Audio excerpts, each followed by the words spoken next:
হলো ইচ্ছে নতুন গাইছে মাথা থেকে শোনালো গানটা আরো ভালো করে চেষ্টা করতে হবে একটু ইম্যাচুর রাজি সতেরো বলেছিল ওইটা পরে ক্যান্সেল করতে হয়েছে এই কথাটা বলার পর হ্যাঁ যেমন মোগল খায়া মাতাল হব ঝুমুর গায়ে রাত কাটাবো আমার বুড়ো তুরু গান শুনে নাকি ওই মৌ আর নেশাতে হাতি রাস্তা আটকে গিয়েছিল চেঞ্জ না হয়।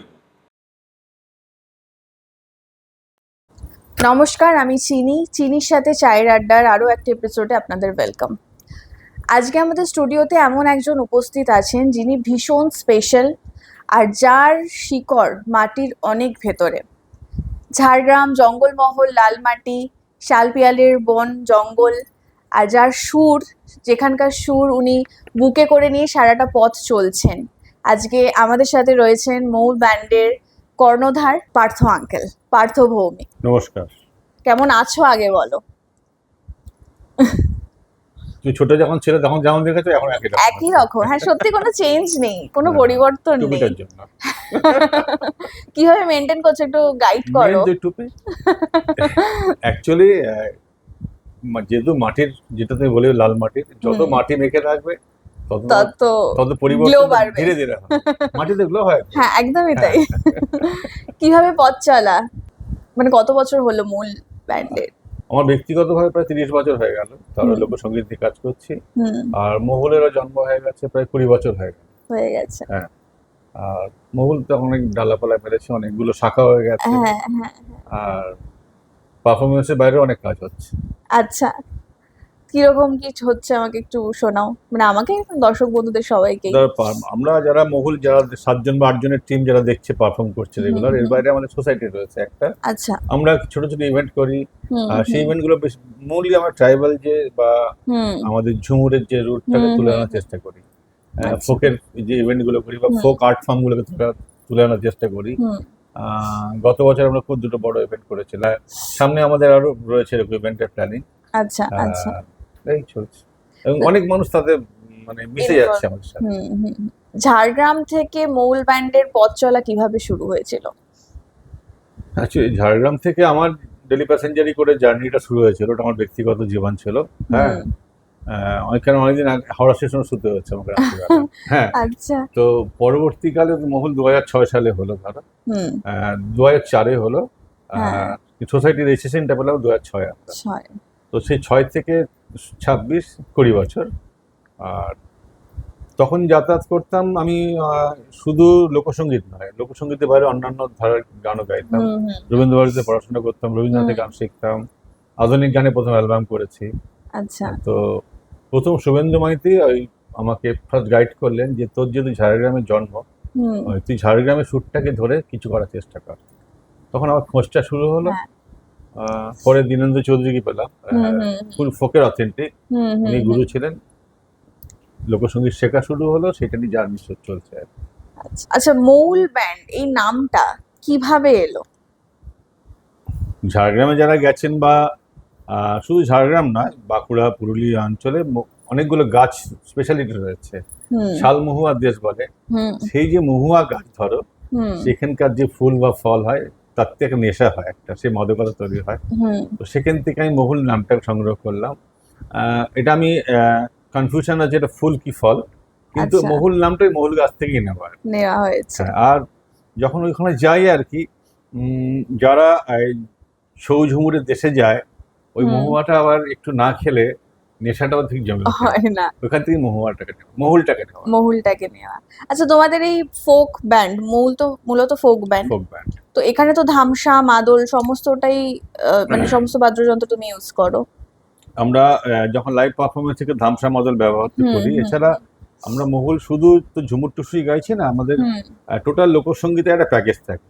আচ্ছা, ভাটিয়ালি থাকে, ভাওয়াইয়া থাকে, চটকা থাকে, বিভিন্ন ধারার যে গানগুলো বা অনেক বিখ্যাত গান যেগুলো নির্মল চৌধুরী গেয়েছে, অমর পাল গিয়েছেন, বা অংশুমান রায়ের গান, সেগুলো আমরা পারফর্ম করি। তো ইনস্ট্রুমেন্টগুলো আমরা চেষ্টা করি ট্র্যাডিশনাল ইনস্ট্রুমেন্টগুলো ব্যবহার করার। ধামসা, মাদল, ঢাক, ঢোল, খোল, বাঁশি, দোতারা, এসব আর কি। আমরা মানে আদিবাসী সম্প্রদায় যারা আছে, আমরা মূলত দেখে থাকি যে তারা ধামসা, মাদল এগুলো ইনস্ট্রুমেন্ট ইউজ করে। এই ধামসা, মাদল ইনস্ট্রুমেন্টটা কি জিনিসটা? কিভাবে তৈরি হয় এটা?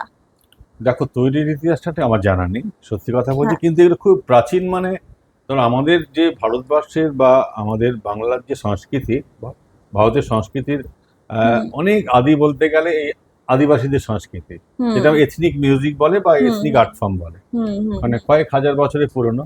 তো হুম ধামসাটা যে কত বছর, কত হাজার বছর পুরনো ইনস্ট্রুমেন্ট, সেটা আমার জানা নেই। হুম কিন্তু এগুলো কি হয়, মোষের চামড়া, কাঠ, কিছু কিছু টিনের পাত, এসব দিয়ে তৈরি করে ওরা। আচ্ছা। আর এর যে বিট আর কি, ঢামস, মানে হুম হুম এটা অসাধারণ। মানে একটা অসাধারণ, হ্যাঁ। গ্রামে বাজবে তো 10টা গ্রাম শুনতে পাবে শুনতে এই পাবে। ঢামসার আওয়াজ। হ্যাঁ হ্যাঁ। মূল ব্যান্ড নিয়ে ভবিষ্যৎ পরিকল্পনা কি আছে? আমরা চাইছি বাংলা, বিশেষ করে মহুল ব্যান্ড বলে না, মহুল তো একটা ব্যান্ড পারফরমেন্স, এটা হুম আমরা যে সংগঠনটা এখন চালাচ্ছি, একাডেমি রয়েছে, হুম লোক হুম হুম সংস্কৃতি বা লোকসঙ্গীতের প্রচার ও প্রসার হোক। কেন, তুমি আচ্ছা। যে কোনো সঙ্গীতই করো হুম বা হুম যে কোনো আর্ট ফর্মে আসো ভারতবর্ষের বুকে, ইন্ডিয়ান ক্লাসিক্যাল মিউজিক আর ইন্ডিয়ান ফোক মিউজিক, এটা হুম রুট, একদম। Mother of all music, Indian folk music আর ইন্ডিয়ান ক্লাসিক্যাল মিউজিক। তো ক্লাসিক্যাল মিউজিকটা নিয়ে আমরা অত চর্চা করি না বা হুম আমাদের হুম জ্ঞান কম, ওটা আলাদা ধারা।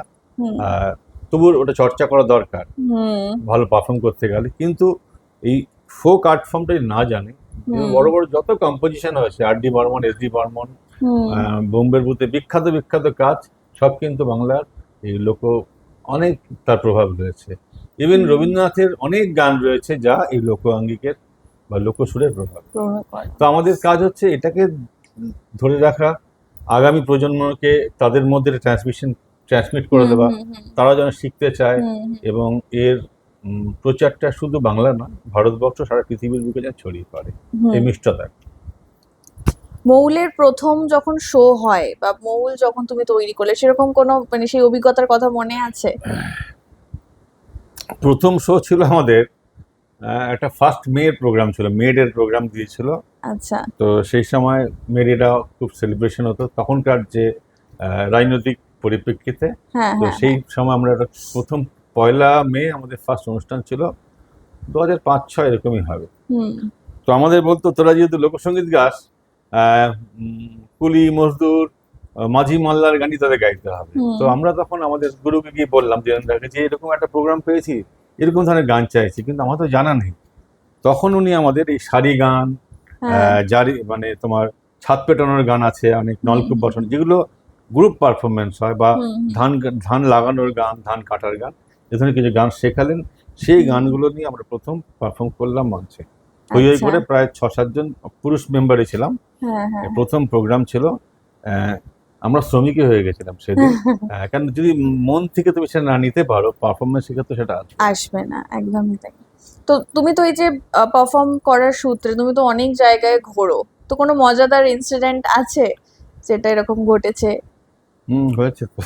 শুনি একটু। ভাই, ওই মহুয়ারি নেশা আর কি, মহুয়ার গন্ধ। আমরা একদিন গান করতে করতে আপন মনে যাচ্ছি, ওটা ছিল তোমার ওই ঝাড়গ্রাম থেকে আমরা বাঁকুড়ার দিকে যাচ্ছিলাম, বুঝতে আচ্ছা পেরেছো তো? আচ্ছা। দুবার হয়েছে এরকম। হুম হুম তো নেশায় তো সবাই ঝিমঝিম করছে, মহুয়ার নেশায়। হুম। আমাদের দলের নাম মহু, হাতির মধ্যে জানতে পেরেছিল।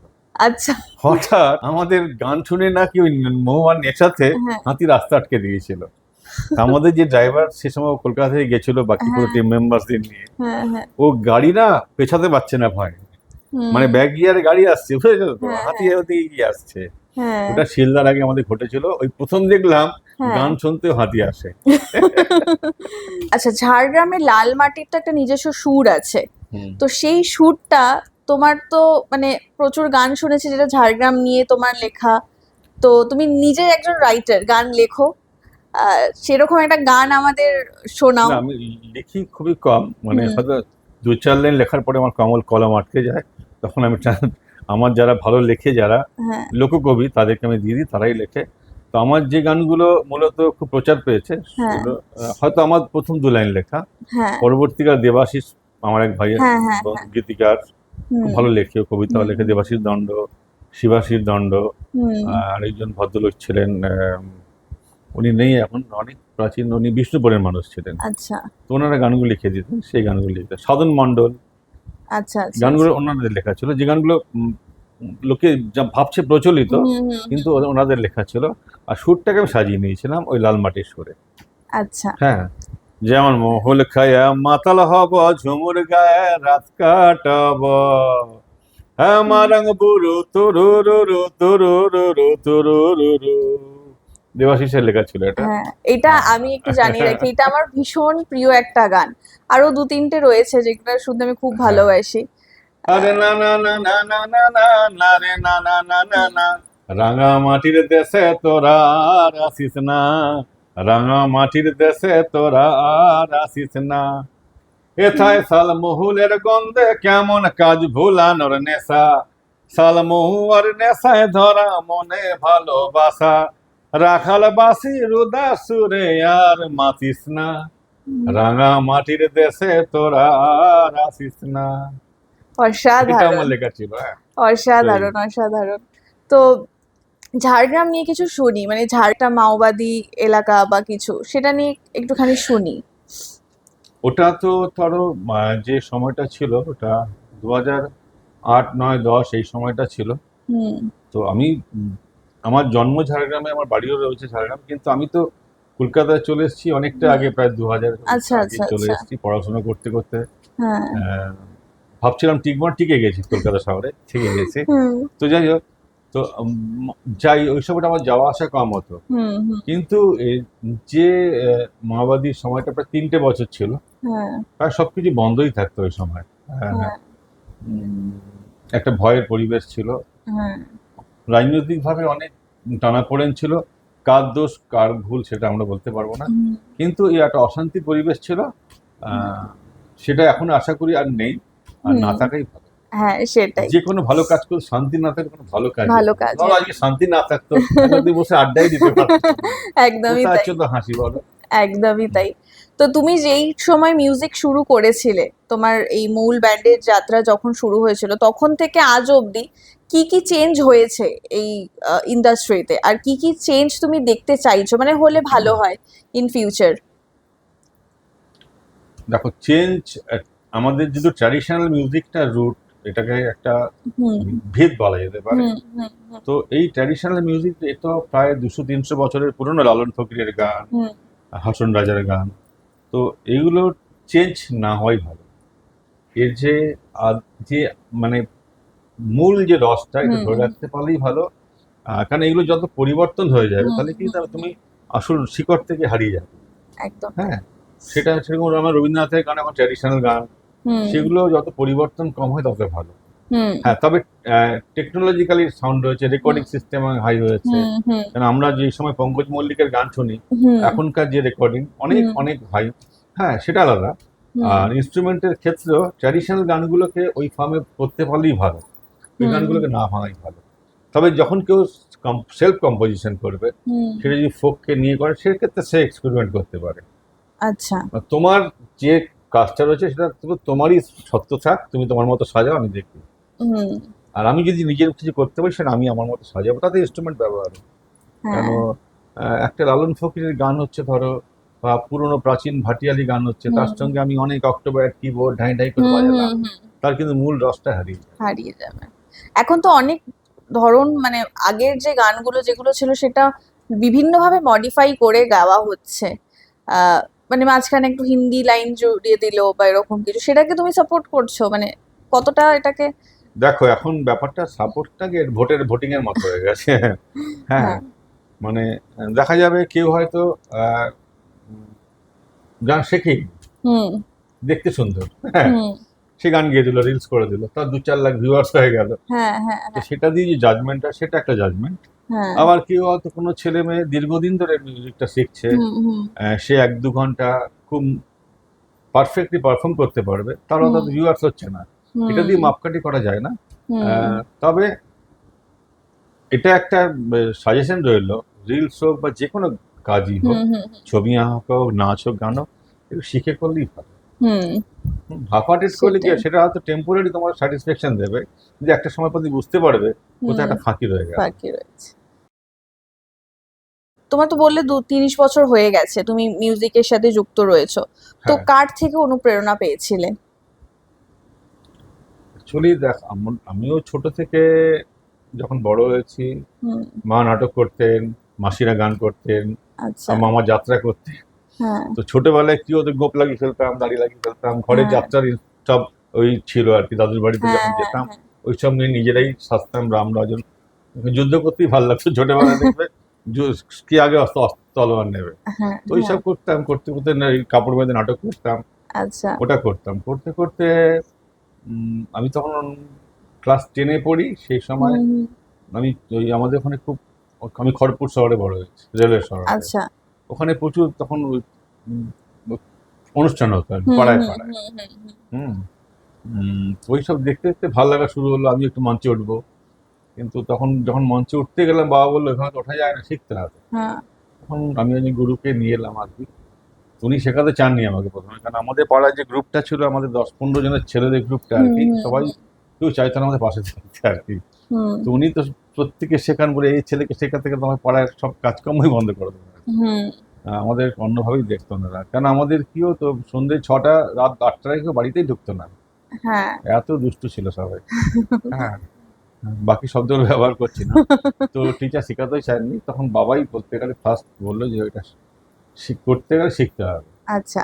তখন আমি ওই গুরু পেলাম, সত্যেন্দ্র লাটুয়া মাস্টারমশাই ছিলেন, হুম হুম খড়গপুরে শিখলাম। হুম হুম পরবর্তীকালে ধরো আমি যখন মায়া সেনের কাছে রবীন্দ্রনাথ শিখলাম, রবীন্দ্রনাথের গান, হুম হুম উনি অথেন্টিক ছিলেন। অমর পালের কাছে শিখেছি, হুম দীনেন্দ্র চৌধুরীর কাছে শিখেছি। এই শিখতে শিখতে উম, লোকসঙ্গীতটা আর কি হুম হলো। হুম। আর কমল চৌধুরী বলে যে মাস্টারমশাই ছিলেন, আমি ক্লাসিক্যাল শিখতাম। আচ্ছা। তো তারপরে আমি আর ইন্সপায়ার্ড হয়ে গেলাম, আমার প্রথম রেকর্ডিং এর ইচ্ছে হয়েছিল। আর তখন তো হুম আর আমাদেরকে স্পন্সর করার লোক ছিল না, হুম হুম একমাত্র স্পন্সর বাবা মা আর কি। তো কিছু টাকা ফাঁকা ম্যানেজ করে ফার্স্ট রেকর্ড করতে গেলাম। তো অমিত কুমার, কিশোর কুমারের ছেলে, হুম ওনার হুম। আরেক ভাইয়া চয়ন গুহঠাকুর, তো স্টুডিওতে আমি কাজ করছি থিয়েটার রোডে। আচ্ছা। আমি একদিন যখন আমার গান ডাবিং হচ্ছে, মিক্সিং এর সময় দেখি মান্না দে বসে আছে আর পুলক বন্দ্যোপাধ্যায় বসে আছে, আচ্ছা। বুঝেছো তো। তো তখন ফোনে ছিল, ছবিও তুলতে পারে। তো একটা গান ওই অয়নদা চালালো, বললো এই ছেলে নতুন গাইছে, মান্না হুম। দিকে শোনালো গানটা। আচ্ছা। তো আমি তো কি হয় বুঝতেই পারছো, তো এই গানটা ফার্স্ট উনি শুনলো, শুনে খুব বেশি কমেন্ট করেনি, হুম বলছে করছে আর একটু ভালো করে চেষ্টা করতে বলো, হুম আরো হুম ভালো করে চেষ্টা করতে বলো, একটু ইম্যাচুরিটি যে শব্দটা উনি বলেছিলেন। হুম আমি আমাকে যে খুব প্রশংসা করেছেন তা নয়। হুম। তো আমার পুরো ডাবিংটা পরে ক্যান্সেল করতে হয়েছিল উনি আচ্ছা। কথাটা বলার পর। যে হ্যাঁ কোম্পানি ওটা রিলিজ করতে গেলে ওনার ওর কারণে চলে গেছে এই শব্দটা। হ্যাঁ হ্যাঁ। আমাকে আবার 3 মাস পুরো রেওয়াজ করে গানগুলো আবার রিডাবিং করতে হয়েছিল। এটা আচ্ছা। একটা উনি ধাক্কা মেরেছিলেন। তো তখন বুঝলাম, দেখো ওরা স্টল ওয়ার্ড, হুম ওদের প্রতিটি কথা যে ওই যে শুনেই মতামতটা দিয়েছেন, হুম হুম হুম। এটাই অনেক আশীর্বাদ। একদমই তাই। তুমি অমর পালের সাথেও দীর্ঘ বছর ছিলে, তো ওনার হুম, সাথে কাজ করা বা ওনার সাথে তুমি শিখেছো বললে ওনার থেকে। শিখেছি। হুম। তো কিরকম কি অভিজ্ঞতা? আমরা ওনাকে হারিয়েছি যদিও। দেখো আমরা আহ, যেটা আহ, এখন কি হয়, উম, আমাদের অল্প একটু অহংকার হয়ে যেতে পারে, ছোট হুম কাজ করলাম। বিশেষ করে একটা অহংকার কারণ হয়ে যাওয়ার কারণে ফেসবুক, হুম ইনস্টাগ্রাম আর হুম। তোমার এই হোয়াটসঅ্যাপ হাবি জাবিতে। হ্যাঁ তো হঠাৎ ভিউয়ার্স হয়ে গেলেই একটা ছেলে মনে অনেক কিছু হয়ে গেল। হ্যাঁ তো অমর পালের বাড়িতে আমি যেতাম, ওনার বাড়িতে অ্যাওয়ার্ডের ছড়াছড়ি ছিল। হ্যাঁ হ্যাঁ উনি লুঙ্গি আর গেঞ্জি পরেই থাকতেন, হ্যাঁ হ্যাঁ। মাটির মানুষ, ওনার সেক্রেটারিও লাগতো না আর কি। হুম। বুঝতে পেরেছো তো, এখন একটু কিছু হলে সেক্রেটারি লাগিয়ে বাউন্সার নিতে হয়। হ্যাঁ। তো অমর পাল হচ্ছে সেরকম। হ্যাঁ, তো দিল্লি থেকে হ্যানো অ্যাওয়ার্ড নিয়ে ওনার বাড়িতে সাজানো ছিল না। তো একটা হচ্ছে মাটির মানুষ, হুম। মানে নিজে চা করে না আমাদের খাওয়াতেন স্টুডেন্টদের। আচ্ছা। তো ওই রাজ্য সঙ্গীত একাডেমিতে ওয়ার্কশপ হতো, সেই ওয়ার্কশপগুলো উনি করাতেন। সে সময় বিহিবাল স্যারকে পেয়েছিলাম ওয়ার্কশপ করাতে। হুম। অভিজিৎ বন্দ্যোপাধ্যায় ছিলেন সুরকার, ওনার ওয়ার্কশপে ক্লাস করেছি। অমর পালের ক্লাস করেছি। তারপরে আচ্ছা। পরবর্তীকালে আমি ওনার বাড়িতে গিয়ে মাঝে মাঝে শিখতাম। আচ্ছা। কিন্তু প্রত্যেকটা মানুষকে মাটির মানুষই পেয়েছিলাম। মানে বিবাল ছাড়া যে বিবাল ছাড়া ছিলেন, ক্লাস তো বুঝতেই পারতাম না আমি কি। হ্যাঁ। হ্যাঁ, পরবর্তীকালে যখন দেখি হেমন্ত মুখার্জির সঙ্গে বাজাচ্ছিলেন পিয়ানো, হুম। এই ছিল বিবাল স্যার। আমার মনে হয় মাটির সাথে না থাকলে তো মাটির মানুষ না হলে তো মাটির এত ভালো গান গাওয়া যায় না, যেরকম না, তুমি। এটা না গান না, যে কোনো সাধনা। ধরো হ্যাঁ যে হ্যাঁ কোনো সাধনা, কেউ পড়াশুনো করছে, পড়াশুনো যারা দেখবে খুব ডিভোটেড না, পড়া ডুবে যায় না, তার চোখ মুখ পাল্টে যায়। হুম যে পুজো করছে বা ধ্যান করছে, সে কি পুজোর ছবি বা ভিডিওগ্রাফি করবে? সে তো ডুবে যাবে। ডুবে যাবে, তো সেটাই। তেমনি মিউজিকটা যদি কেউ সাধনা করতে বসবে, তার যদি হুম। ভিডিওগ্রাফিতে মন চলে যায়, তো কনসেন্ট্রেশনটাই ল্যাক হয়ে যাবে। হ্যাঁ, সেই মানুষগুলো দেখবে পাইনি, হ্যাঁ। ফলে ওরা পুরো ডুবে থাকতো। 24 ঘন্টা বোধহয় মাথা সুর খেলতো ওদের। ওই খেলতে গিয়ে না বাকি জীবনটা যে কি ও বুঝতেই পারতো না। হুম, হুম। অত্যন্ত সহজ সরল হয়ে থাকতো না। ভবিষ্যৎ প্রজন্মের জন্য তুমি কি কি বলবে, যারা এই ফোক বা লোকগীতি নিয়ে এগোতে চাইছে, বা যারা এখানে আসতে দেখো, চাইছে? একটা তো হচ্ছে পারফেক্ট কারো কাছে শেখা। হুম, যারা যারা দীর্ঘদিন ধরে এই কাজটার সঙ্গে যুক্ত রয়েছে, তাদের কাছে শেখা বা গাইড নেওয়া। প্লাস সঙ্গে সঙ্গে আমরা তো শহর কেন্দ্রিক জীবন যাপন হুম, করছি, খাওয়া দাওয়া অভ্যাসও পাল্টে গেছে, পোশাক আশাকও পাল্টে গেছে। হুম। তো ওই ফিল্ডে গিয়ে কাজ করা। আচ্ছা। হ্যাঁ, আমরা তো এখন এই যে ইন্টারভিউটা দিচ্ছি, এটা একটা খুব আরামের মধ্যে। হুম, কিন্তু ভাবো তো, আমরা পুরুলিয়ার ঝুমুর গাইছি, হুম, আমার গলা এখন যে সুরটা বেরোবার নরম তো হবেই, কারণ হুম। এসির হাওয়া খাচ্ছি, ঠান্ডার মধ্যে বসে আছি। হ্যাঁ, তুমি আমার কাঠফাটা গরমে যাবো, আরে হ্যাঁ, রং লাগিয়েছে, ওই যে তোমার থ্রোটা, হ্যাঁ, তো হ্যাঁ। গায়ে ঘাম বেরোবে, এমনি পাওয়ার চলে আসবে। ফলে একদমই ওই তাই। পুরুলিয়া যেতে হবে, ভাওয়াইয়ার দেশে যেতে হবে। হুম, আমি যদি ওই আসাম জলপাইগুড়ি অঞ্চল না ঘুরি, হুম। ওই জঙ্গলটা কি পাহাড়টা বুঝতেই না পারি, না, তাহলে হ্যাঁ। সেই ঝুমুর মানে যে ভাওয়াইয়াটা বুঝবো কি করে? হুম, যে নদী দেখেনি, সে নদীর গান বুঝতেই পারবে না। নদীর উপর দিয়ে নৌকো করে পাইতে হবে। হ্যাঁ। আমি দেখেছি তোমার, তুমি অনেক ছোট ছোট ভিডিও ছাড়ো যেখানে মানে মিশে হ্যাঁ, যাও সেই পরিবেশের সাথে গিয়ে, তারপর তোমার গান। আমি চেষ্টা করবো এখানে যদি তোমার সেই ক্লিপস গুলো অ্যাড করে দেওয়া যায়। আর তোমাকে সোশ্যাল মিডিয়া, তোমার যে এত পপুলারিটি রয়েছে, এত গান তুমি গাইছো, সমস্ত কিছু সেখানে আপলোড করছো, সেটা হ্যান্ডেলটা একটু আমাদের বলে দাও, তোমাকে কোথায় কিভাবে পাবে? সোশ্যাল মিডিয়া আমাদের পেজ আছে একটা মহুলের, MAHUL হুম, পেজে গানগুলো দেওয়া থাকে। আমাদের পার্সোনাল চ্যানেল রয়েছে একটা মোটা, মহুল নামের, মহুল ব্যান্ড নামে রয়েছে, হ্যাঁ, হ্যাঁ। ওতে আপলোড থাকে। মহুলের একটা ইনস্টাগ্রাম রয়েছে। হুম, আর আমাদের প্রচুর ছেলেমেয়ে রয়েছে, তাদের ইনস্টাগ্রামটা খুব অ্যাক্টিভ। হ্যাঁ, ওরা বলে এই ইনস্টাগ্রাম নাহলে হবে না, হ্যাঁ। কারণ তোরা ইনস্টাগ্রামে করে প্রচার করে যায়। তো ওরাই করে যায়। তো আচ্ছা। মানে পার্টিকুলার যে কোনো একটা জায়গায় নেই আমাদের গানগুলো। কি হচ্ছে, যখন আপলোড করলাম দেবো হয়তো, ওরা আবার তো মার্চ করে দেয় হুম, চার হুম, পাঁচজনকে হুম। ইনস্টাগ্রামে, 5 জনের অ্যাকাউন্টে ছড়িয়ে গেল, হ্যাঁ, এভাবে হ্যাঁ, দিয়ে হ্যাঁ। দেওয়া হয়। আচ্ছা, তোমার তো ইনস্টিটিউট আছে বললে, হ্যাঁ, তুমি তো একটা শেখাও। ফোক একাডেমি করেছি, হুম, ওখানে হুম, এখন হুম। কয়েকজন শিখছে, আচ্ছা। মন দিয়ে শিখছে ওরা। কেউ যদি শিখতে চায় তাহলে তুমি তো গাইড করবে, তো হ্যাঁ, তার জন্য কোন কন্ট্যাক্টে তোমাকে পাওয়া যাবে, তো কন্ট্যাক্ট তোমায় কন্ট্যাক্ট নাম্বারটা? করলে আমাকে পেয়ে যাবে। এখানে এই অনুষ্ঠানটা দেখবে, ভালো লাগলে এখানে মেসেজ করবেন, হ্যাঁ, এখান থেকেই আপনার ফোন নাম্বার পেয়ে যাবেন। একদম তাই। তো এই প্রচার করলাম না, দেখো। না, দরকার, সেটাও দরকার। যাই হোক, আমি অ্যাড করে দেব, যা যা দেওয়ার আমি দিয়ে দেবো আপনাদের। আপনারা যারা পার্থ আঙ্কেলের কাছে পার্সোনালি শিখতে চাইছেন বা যেতে চাইছেন ইনস্টিটিউটে, আমি যোগাযোগ নাম্বার দিয়ে দেবো, আপনারা সেখানে কন্ট্যাক্ট করতে পারবেন। তো বেশ ভালো একটা টান টান এপিসোড চলছিল, একটু চা আমরা খেতে ভুলে গেছি, চায়ে একটু চুমুক দেবো। হুম, চিনির সাথে চায়ের আড্ডা। একদম। মানে তুমি তাহলে চিনি, হ্যাঁ। ও তো ছোটবেলা থেকে খুব মিষ্টি। হ্যাঁ, আমি তো মজা করে বলতাম, আমাকে আঙ্কেলই বলছে। আমি যারা শিখতে আসে না, বিশেষ করে তো আমি ছেলের নাম হুম, বলছি না, ও হুম। বন্ধুগুলো সব আমার বন্ধু, জানা ওই হরিয়া মাধব দিন কি আছে, হ্যাঁ, তোর বন্ধু আর বাপের বন্ধু। হ্যাঁ। তো যারা পারফর্ম করবে তারা যদি ক্লাব মাইন্ডেড না হয়, হুম, হ্যাঁ, হুম। তাহলে কিন্তু তুমি পারফরমেন্সটা তুমি ঢুকতে পারবে না ওদের মধ্যে। হ্যাঁ, হ্যাঁ, মানে হ্যাঁ। 8 থেকে 80 সবার মুখে হাসি, একদমই এটা তাই। আছে। তো চিনির সাথে চায়ের আড্ডা আপনারা অবশ্যই দেখবেন। আর চাটা আমাদের হট ফেভারিট, হ্যাঁ, ফলে প্রত্যেকেই চায়ের কাপ নিয়ে আশা করি থাকবে আমাদের সাথে। একদমই তাই। আমরা আমাদের এপিসোডের একদম শেষ টাইমে চলে এসেছি, যেই টাইমটা মানে কিছু কিছু স্পেশাল মানুষ থাকে যাদের সাথে আড্ডা, আমার মনে হয় যে আড্ডাটা যাতে শেষ না হয়।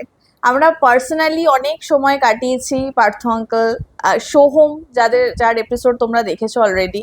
সোহমের বাবাই হচ্ছে পার্থ আঙ্কেল, ঠিক এলো, আছে? চলো তো বলো। ওই জন্য আমি অন্য কিছু বলতে পারছি না, আঙ্কেল খুব কাছের তো আমার, ওই জন্য আঙ্কেল বলেই আমি এপিসোডটা করছি, যাতে আরো কি ফ্রিলি আমি কথা বলতে পারি তার জন্য। আর প্রচুর মানে বহু দিনের আমাদের সম্পর্ক, আর আমি মানে ইনি এমন একজন মানুষ যার থেকে আমি প্রচুর গাইডেন্স পাই, এটা মানতেই হবে, বলতেই হবে। তো আজকে এই লাস্ট সময়, আজকে কেমন লাগলো তোমার আড্ডা দিয়ে আমাদের সাথে, বলো। আসল কি, আমি তো আড্ডা বাচ্চা পেরিয়ে লোক, এটা তো ভালো লাগলোই। হ্যাঁ, কিন্তু বলবো, এই যে আপনারা আড্ডাটা দেখছেন, রেগুলার দেখতে থাকুন। আর যারা ভালো রেগুলার দেখবে না হ্যাঁ তাদের ভিউজ নেবে, তাদেরকে আড্ডা করতে হবে। একদম হ্যাঁ। একদম। আর এই আড্ডাটা এখন জমে যাবে অনেকগুলো এপিসোডের পর, হুম, একটা সবাইকে নিয়ে লাইভ আড্ডা করবে, একদম এটা প্রপোজাল থাকবে আমার। নিশ্চয়ই সেটা নিশ্চয়ই স্টুডিওর বাইরে হবে। একদমই তাই একদমই তাই, আর সেটা ঝাড়গ্রামে হবে। উফ, হরিয়া দীনবন্ধু, চলো। আর এটা হচ্ছে আমাদের চিনির সাথে চায়ের আড্ডা থেকে ছোট্ট একটা টোকেন অফ লাভ তোমাকে। থ্যাংক ইউ সবাইকে যারা এতক্ষণ ধরে আমাদের ভিডিওটা দেখলেন লাস্ট অবধি, আমাদের সাথে থাকলেন। আশা করছি আরো ভালো ভালো এপিসোড নিয়ে আপনাদের সামনে আসবো, তাই সাবস্ক্রাইব বাটনটা প্রেস করে দেবেন যাতে আমাদের আপকামিং ভিডিও নোটিফিকেশনগুলো খুব তাড়াতাড়ি আপনারা পেয়ে যান। Thank you.